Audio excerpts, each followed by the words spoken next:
Il est 19h15, un dimanche soir, dans un garage de banlieue française. Un homme de 62 ans est assis sur une chaise pliante en toile beige. Sa main droite enferme une tasse de café noir.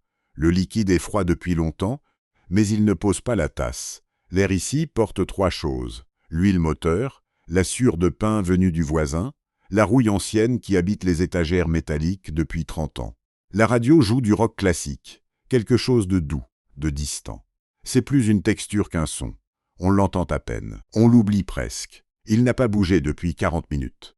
Pas de projet posé devant lui, pas d'outil à la main. Le téléphone dort dans sa poche. Parfois un homme n'a plus rien à démonter, plus rien à construire, plus rien à prouver.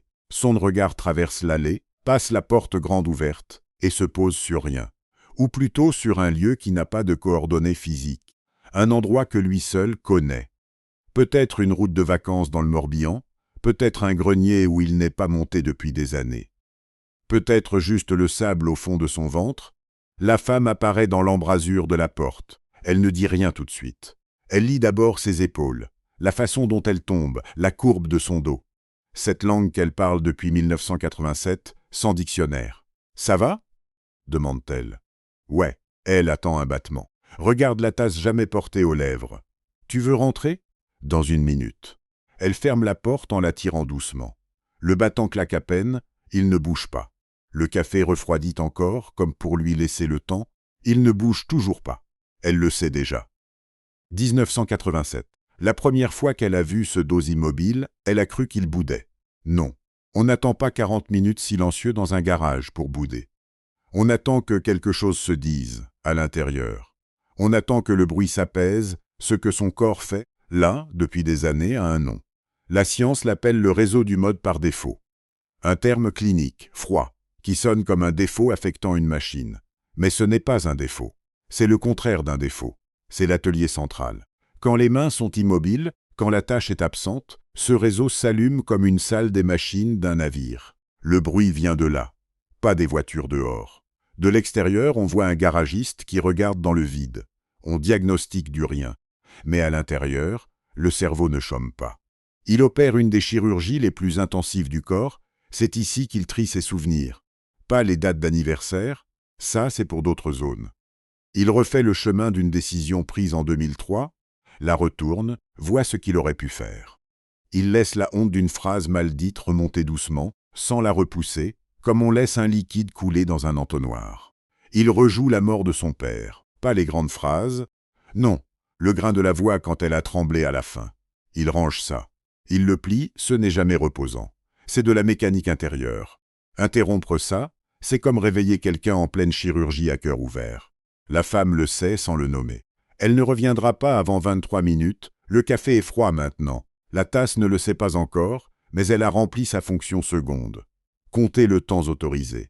Un temps volé à qui? À lui-même, précisément. À l'homme qui toute la semaine fait des choses, répare, bricole, entretient.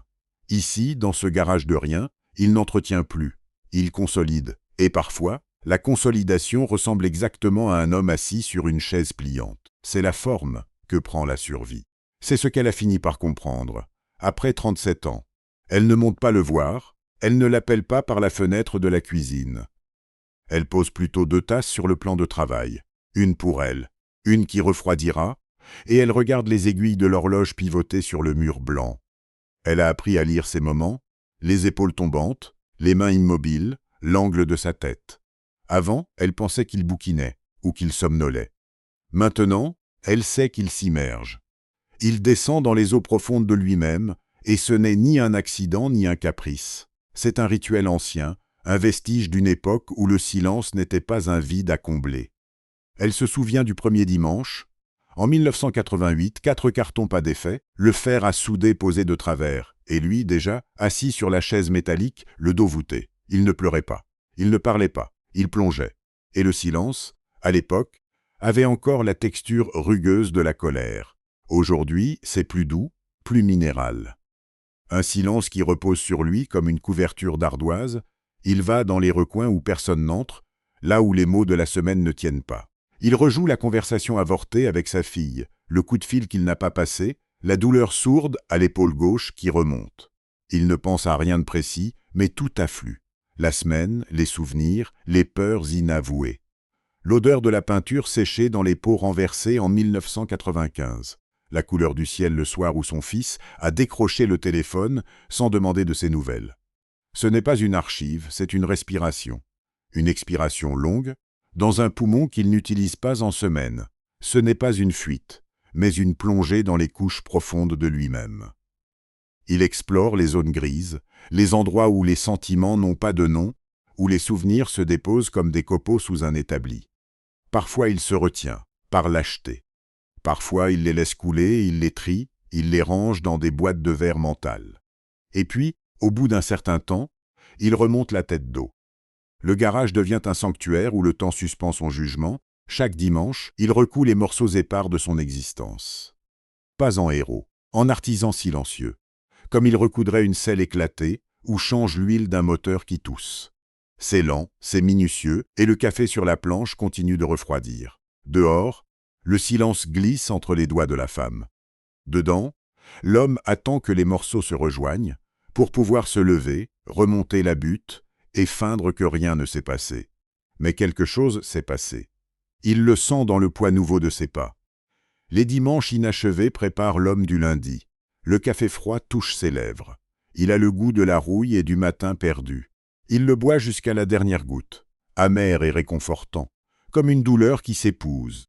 Son regard revient dans le garage. Il voit la chaise vide, l'établi couvert de poussière fine, la lumière du soir qui filtre par la lucarne en biais.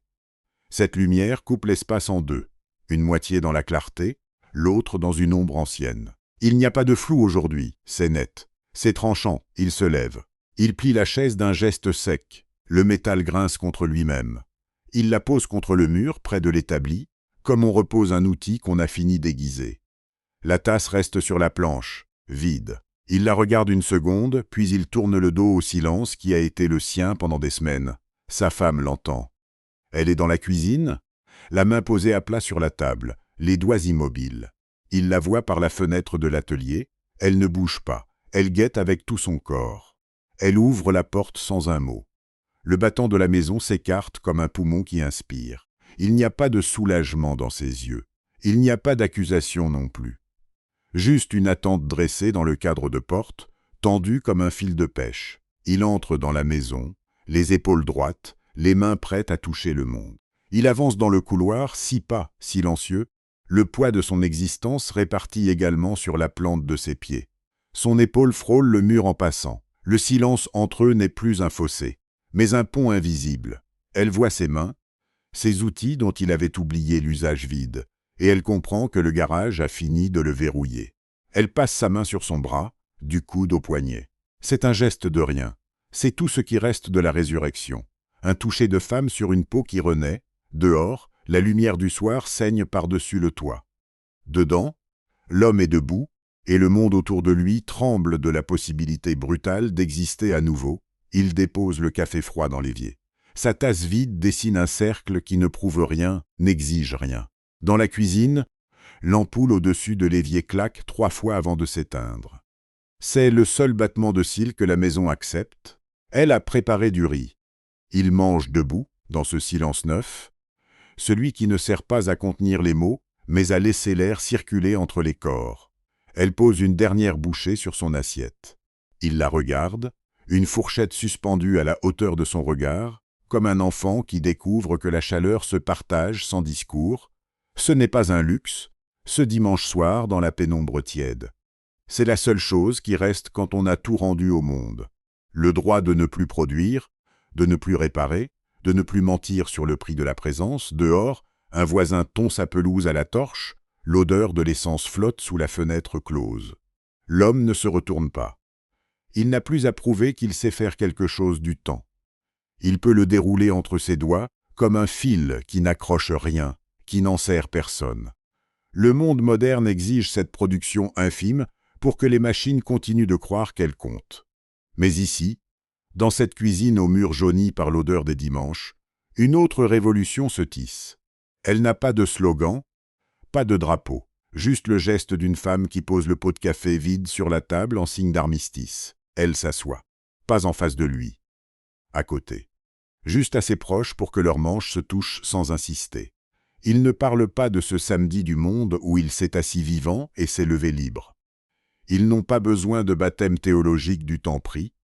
Laissez les gens que vous aimez s'asseoir dans un garage, ne rien faire et revenir entiers. Ce n'est pas un abandon.